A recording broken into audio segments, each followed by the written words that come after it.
What's up, people? Punch here. Assassinate Spaces came out with the DLC Weapon of Choice today as of September 28th, 2023. The whole DLC is essentially you have a brand new deck and you have something new, which is a gun. It looks like a Desert Eagle, but it shoots like a really bass boosted, like small compact pistol. You'll see when we get into the game. But I want to show this off too. They have another challenge called Endless Mode, rather than just doing the daily and doing like random modifiers and a random deck. This one is you keep going until you lose, essentially. And they have the different types of areas, like the airplane level where you fight the rogue agent, being able to go to a bridge, go on the prison level, or the Complete Eye Assassination Tower after completing the Jade Staff mission where you go on the skyscraper and fight different things. But essentially that's what Endless Mode is, that there's various different levels that you can basically be playing at random, and then obviously fighting the different enemies that they put into the game. For example, they added a new character called the Cutthroat, which will turn to you and then stab you doing bleed damage. Then they have another rifleman, which I forgot entirely what his name was. But they added a couple new characters that I was able to fight, including a new fighter.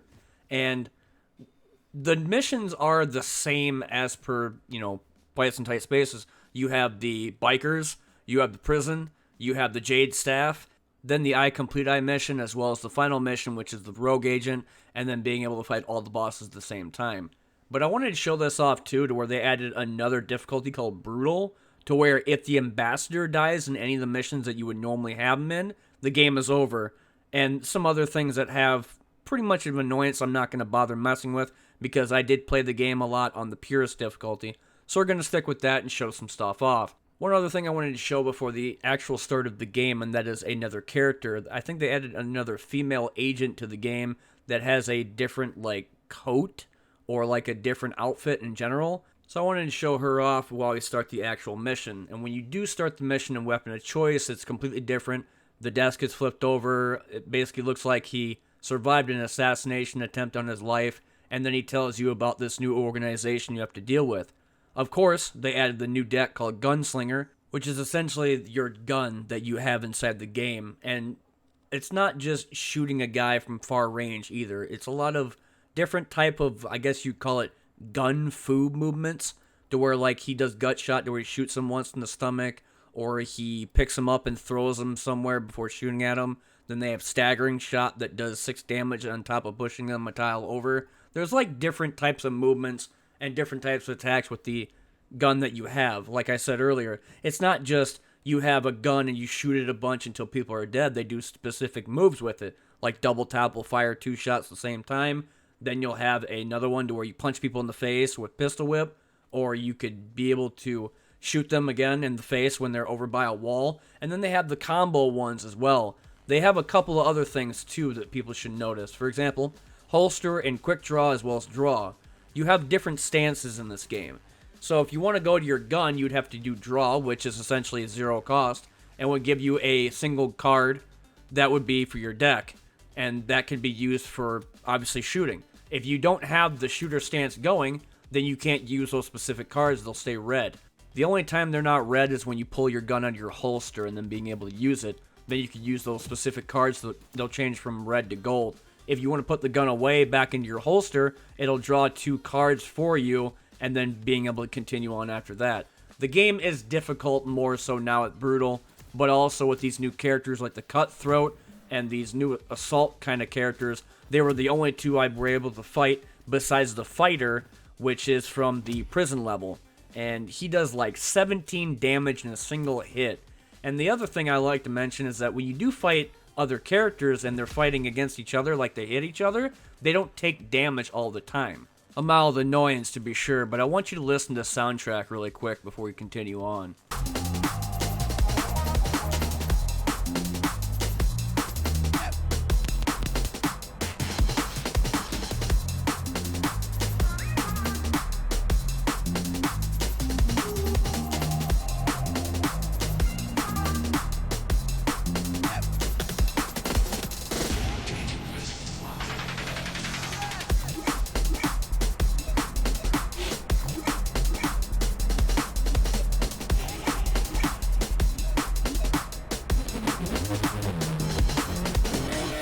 And I wanted people to have a sneak peek of listening to that because I will be putting on a playlist for those 5 new songs they added for the Weapon of Choice DLC. I've been loving them a lot, and I've been putting them on repeat every time I play the DLC itself.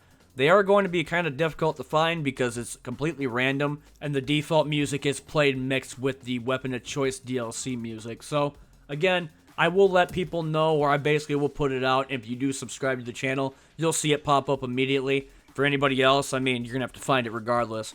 But, that being said, I mean, the Weapon of Choice DLC, I did pick it up for about $9 on Steam because it's got a 10% discount. And, I mean, I still think it's absolutely worth it. There's a whole new story, whole new campaign, endless mode, and then, of course, the 30-plus new cards, including the deck, which is Gunslinger. Personally, from what I've gotten up to, was maybe about the prison level, and then I'd stopped because I had issues with my game and audio issues on my microphone. So, I mean, I did essentially restart my whole computer and then being able to go back and play the game if there was any issues with it, but it wasn't. It was just my computer. So, if people are curious as to whether the DLC is worth it, I still think it is. And, I mean, I put almost 300 hours in Fights in Tight Spaces alone. So I'm going to get like maybe a good 20, 30 hours into the DLC itself. And that being said, I've been One Nut Punch, and this has been another video. Like I said beforehand when it came down to DLC, it's not a whole weapons pack, but rather one gun with a whole new deck and a whole new way of fighting. Instead of just, you know, I shoot you in the face and you die, it's I beat you with my gun, I shoot you in the gut, I punch you in the face, and then I do another execution move on top of it. So it's Fights in Tight Spaces just with a gun now, and a whole new campaign to boot. But anyway, I thought I'd show this off a little bit, kind of get people a taste as to what the DLC is going to be about, and what to expect if you do decide to pick it up from Fights in Tight Spaces. Like I said, I've been One Nut Punch, and this has been another video. Before I get off, I wanted to show this new event. They do have one to where you could pick different cards, like a gun, probably some throwing knives, and some other stuff. And they did change the medical icon as well as the gym icon. But those are just a couple small changes in the game. Anyway, thanks for watching, and I'll see y'all later in the next one.